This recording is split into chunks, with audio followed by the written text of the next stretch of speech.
مسیح کے زندہ اور جلالی نام میں آصف کو سلام۔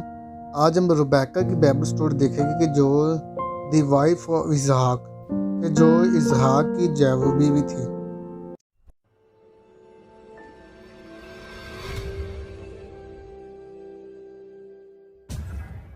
ابراہیم کے بھتیجے بتویل کی بیٹی اور اسحاق کی بیوی ربیکہ کی کہانی پیدائش 22 باب میں بیان کی گئی ہے۔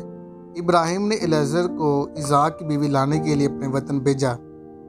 اس نوکر نے دعا کی اور خدا نے اس کی رہنمائی ربیکہ تک کر دی، اور جب بتویل اور اس کے بیٹوں نے تمام حالات سنے تو ربیکہ کی اسحاق سے شادی کے لیے رضامند ہو گئے۔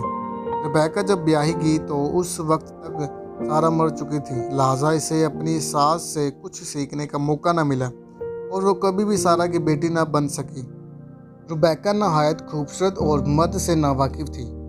ملک کنعان میں کال کی وجہ سے اسحاق فلسطیوں کے بادشاہ ابیملک کے ملک جرار میں چلا گیا۔ جب اس ملک کے لوگوں نے ربیکہ کے حسن کی تعریف حاکم وقت سے، اس موقع پر اسحاق نے اپنے باپ ابراہیم کی طرف ربیکہ کو اپنی بیوی کو بچائے بہن بتایا کہ لوگ اسے مار نہ ڈالے، تاہم خدا نے مداخلت کرے معاملہ کو سلجھایا۔ ربیکہ مہمان نواز اور خدمت گزار تھی۔ اس نے فوراً ابراہیم کے نوکر کو پانی پلایا، بلکہ اس کے اونٹوں کو بھی پانی پلانے کے لیے دوڑی گئی اور اس کے سب اونٹوں کو پانی پلایا۔ اس نے اس خدمت کی مارتھا کی طرح جوش اور دلی شوق سے کیا۔ یوں ابراہیم کے نوکر کو اسحاق کی بیوی کے چناؤ کی تشکیل ہوئی۔ اس نے کہا کہ میں جاؤں گی۔ ابراہیم کے نوکر نے جب اپنے آنے کا مقصد بیان کیا تو گھر والوں نے ربیکہ سے پوچھا کہ کیا تو اس شخص کے ساتھ جائے گی تاکہ تیری شادی اسحاق سے ہو جائے؟ تو اس نے نہایت مناسب اور اچھا فیصلہ دیا کہ میں جاؤں گی۔ یوں ابراہیم نے مقدس نسل آگے بڑھانے میں خدا کا مقصد جب پورا ہوا۔